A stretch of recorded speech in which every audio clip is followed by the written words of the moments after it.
Good morning, all my dear students. I am Vijendra Jain. Welcome you in this second video of chapter number 7, Conservation of Plants and Animals.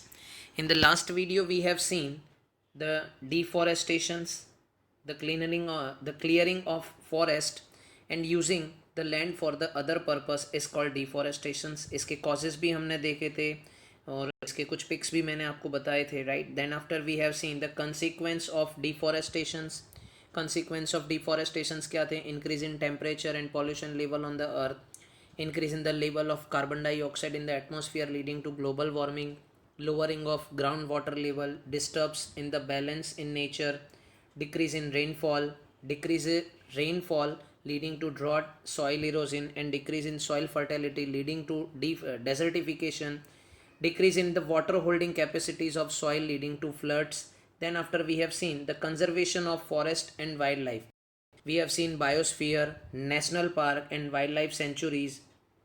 Then biosphere reserves में हमने देखा था biosphere reserves क्या होते हैं and what about the biodiversity. Biodiversity क्या थी कि it is variety of plants and animals and micro organisms found in the area. इसके बाद हमने पचमढ़ी की बात की थी. Pachmarhi biosphere reserve consist of a national park called Satpura and two wildlife sanctuaries called Bori and Pachmadi. Right? Then after we have seen flora and fauna. Flora क्या था?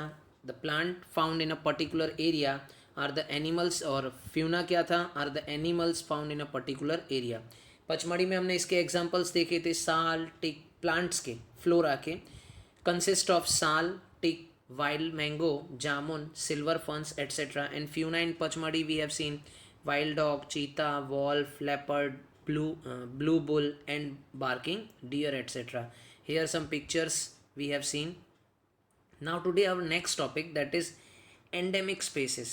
अब स्टूडेंट्स एक बात आपको बता दूं कि ये जो एंडेमिक स्पेसेस क्या हैं, ये एंडेमिक स्पेसेस जो हैं कुछ ऐसे एनिमल्स और कुछ ऐसे प्लांट्स जो पहले होते थे लेकिन अभी नहीं होते. जैसे बीच में आपने सुना होगा कि tigers, the number of tigers जो थे वो हंटिंग की वजह से डिक्रीज़ होते जा रहे थे, लेकिन अभी जब उनको कंजर्व किया तो अभी जो टाइगर का जो number of tigers in India और इन द वर्ल्ड है वो ओके है. मतलब हमने उनको कंजर्व किया इसलिए अभी वो एंडेमिक स्पेसिस में कन्वर्ट नहीं हुए. तो एंडेमिक स्पेसिस क्या होते हैं? जैसे एक एग्जांपल यहाँ पर एक पिक आपको,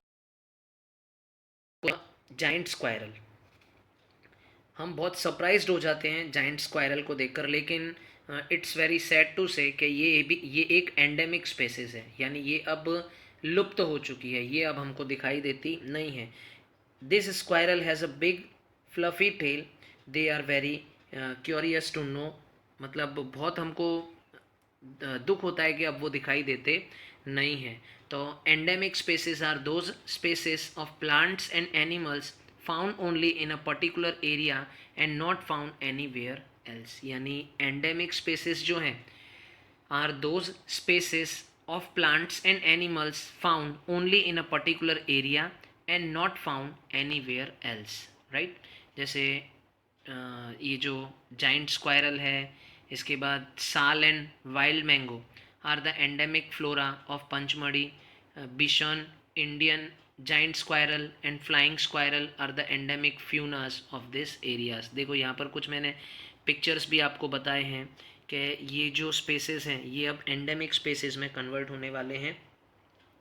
तो again I am repeating, the endemic species are those species of plants and animals which are found exclusively in a particular area. They are not naturally found anywhere else. A particular type of animal or plant may be endemic to a zone, a state or a country. इसके बाद कुछ और भी examples थे flora और fauna के जो हमने यहाँ पर देखे. राइट नाउ अब इसके बाद क्या होगा कि जो हम अगर डिफॉरेस्टेशन करेंगे, मेन इसका कॉज क्या है डिफॉरेस्टेशन, तो the destructions of their habitat, increasing population and introduction of new species may affect the natural habitat of endemic species and endanger their existence. तो यहाँ पर हमने अभी क्या देखा, एंडेमिक स्पेसिस. एंडेमिक स्पेसिस कौन सी हैं कि endemic species are those species of plants and animals which are found in exclusively in a particular area. Right, यहाँ पर कुछ उसके पिक्चर्स भी दिखाई दे रहे हैं. ठीक है. Now the next topic of today that is wild life sanctuary.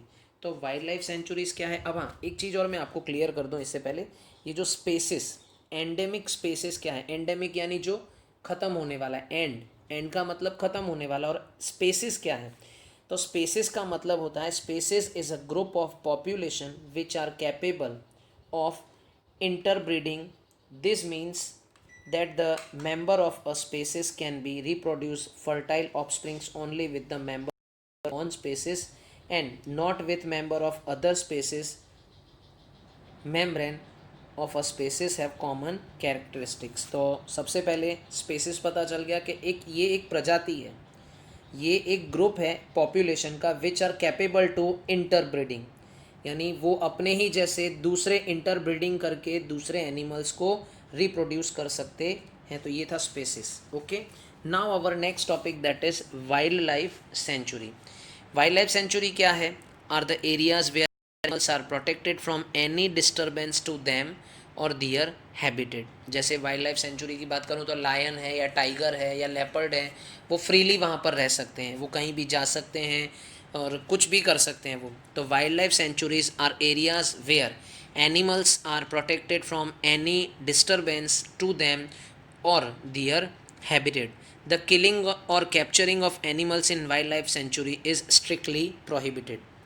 यहाँ पर जो हंटिंग करना, उनका उनको किलिंग करना, उनको कैप्चर करना, उनको पकड़ना, वो प्रोहिबिटेड होता है। तो wild life sanctuaries like reserves forest provide protection and suitable living conditions to wild animals. People living in wildlife sanctuaries are allowed to do certain activities such as grazing by their livestock, collecting medical plants, firewoods। अब wildlife sanctuaries में कुछ ऐसे मतलब human species भी रहते हैं। Some of the threatened wild animals like black buck, white eye duck, elephant, golden cat, pink headed duck, gharial, marsh, crocodile, python, rhinoceros, etc. are protected and preserved in our wildlife sanctuaries. Indian sanctuaries have unique landscapes, broad level forest, mountain forest, and bush land in deltas of big rivers. It is a pity that even protected forests are not safe because people living in the neighborhood encroach upon them and destroy them। यानी ये जो wild life sanctuary है, यहाँ पर क्या हो रहा है? सबसे पहले तो एनिमल्स को प्रोटेक्ट किया जा रहा है, लेकिन वो भी वहाँ पर ऐसा हो नहीं रहा है। क्यों? क्योंकि उनके आसपास के जो नेबरिंग जो लोकेलिटीज़ हैं, नेबरिंग जो लोकल नेबरहुड पीपल्स वहाँ पर रहते हैं, वो उनको मतलब डिस्टर्ब करते रहते हैं, right. So this is about the wild life sanctuary. Wild life sanctuary क्या है? Are areas where animals are protected from any disturbance to them और दियर हैबिटेट। द किलिंग और capturing of animals in wild life sanctuary is prohibited. See, ये कुछ wild life के pictures दिखाई दे रहे हैं जहाँ पर देखो सभी जो एनिमल्स है वो फ्रीली मूव कर रहे हैं, right. Then after national park. तो what about the national park? हमने पहले इसके फर्स्ट वीडियो में देखा था। National parks are the areas reserve for wildlife where they can freely use the habitat and natural resources. तो natural park क्या थे? नेचुरल पार्क जो है, एक तरह से बताऊं तो नेचुरल पार्क जो है, जैसे अभी हमने बताया, Satpura national park is the first reserve forest in India. Natural park जो first reserve forest in India कौन सा है? तो that is Satpura natural park, national park. National park क्या है? National park are areas reserve for wildlife where they can freely use the habitats and natural resources. India का सबसे पहला जो रिजर्व फॉरेस्ट है वो क्या है? Satpura national park. See here some pictures. अब ये जो नेचुरल पार्क्स हैं,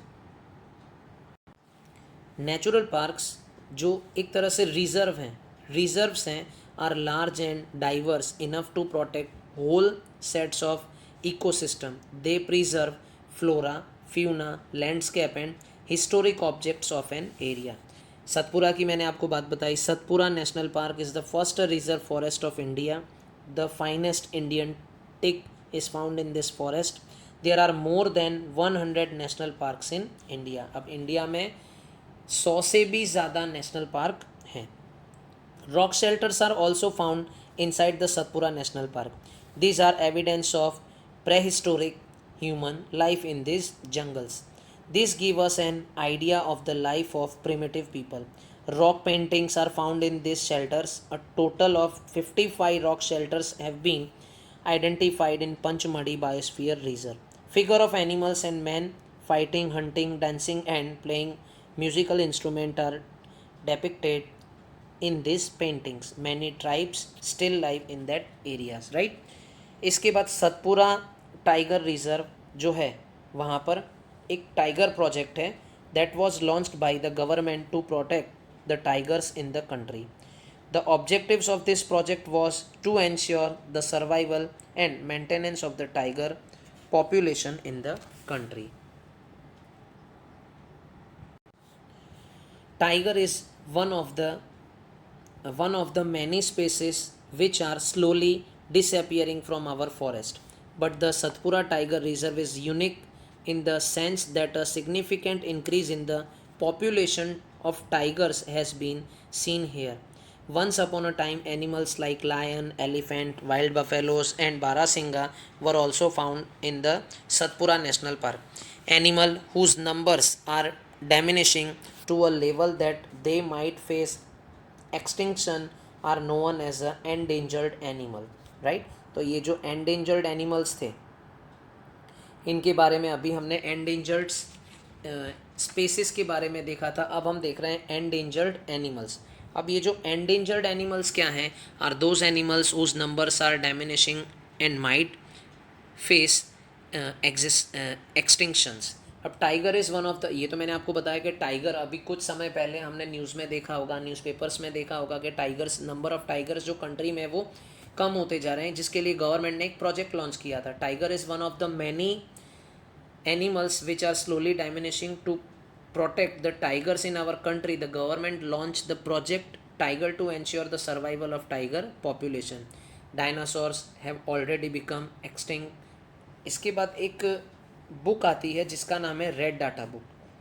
ये रेड डाटा बुक क्या करती है, उसके अंदर रिकॉर्ड रखती है. Red data book are books which keeps a record of all endangered plants and animals. See यहाँ पर टाइगर्स है, डायनासोर्स है, कुछ एलिफेंट्स हैं, यहाँ पर द वेल है, राइट. ये सारे जो एनिमल्स हैं ये एंडेंजर्ड हो चुके हैं, राइट.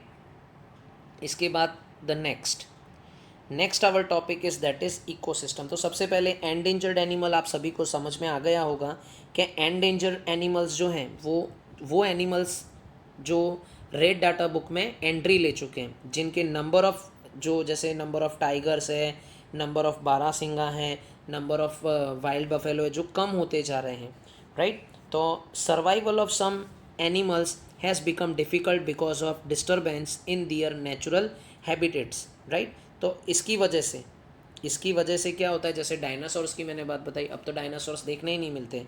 तो एंडेंजर्ड एनिमल्स कैसे होंगे, तो survival of some animals has become difficult because of disturbance in their natural habitats. अब हमको ये भी पता है, to protect plants and animals strict rules are imposed in all national parks. Human activities such as grazing, poaching, hunting, capturing of animals or collection of firewood, medicinal plants, etc. are not allowed. Now what about the ecosystem. अब ecosystem जो है ये आप next year आएंगे, मतलब next year जब next standard में आएंगे तब आप बहुत ब्रीफली पढ़ेंगे, लेकिन अभी इकोसिस्टम क्या है, तो consist of all the plants, animals and microorganisms living in an area along with the non-living components like climate, water and soil. So an ecosystem is made up of all plants, animals and microorganisms in an area along with non-living components such as a climate, soil, river, right. इसके बाद अभी जैसा कि हमने बताया, जैसे देखो यहाँ पर पिक में दिखाई दे रहा है कि ये एक फॉरेस्ट है और यहाँ पर एक ओशियंस का पिक मैंने लिया है, राइट.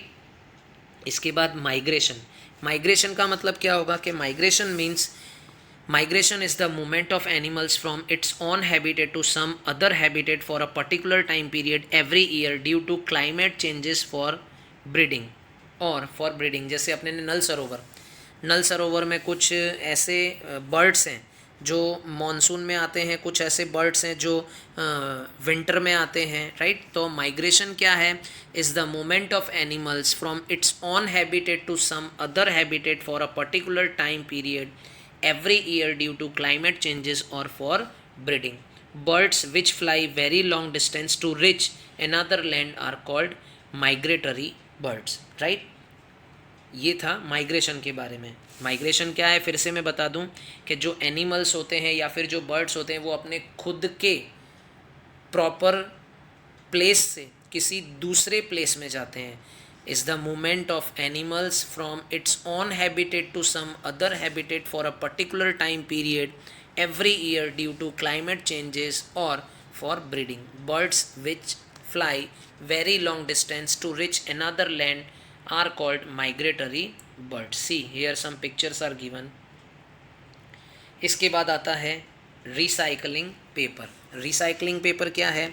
सी रिसाइकलिंग पेपर जो है about 17 full grow trees are required to produce 1 ton of paper. अब रिसाइकलिंग पेपर हम हमारी एवरीडे की लाइफ में स्टूडेंट टाइमिंग में खासकर हमारा जो लर्निंग पीरियड होता है, जो हमारा स्टडिंग पीरियड होता है, वहाँ पर जो हम नोटबुक्स जो पेपर यूज़ कर रहे हैं, वैसे न्यूज़पेपर पेपर ये सो पेपर है, ये तो हमारे लिए एक it's a part of life हो गया है। तो about 17 full grown trees are required to produce 1 ton of paper. Paper can be recycled about 5 to 7 times for use.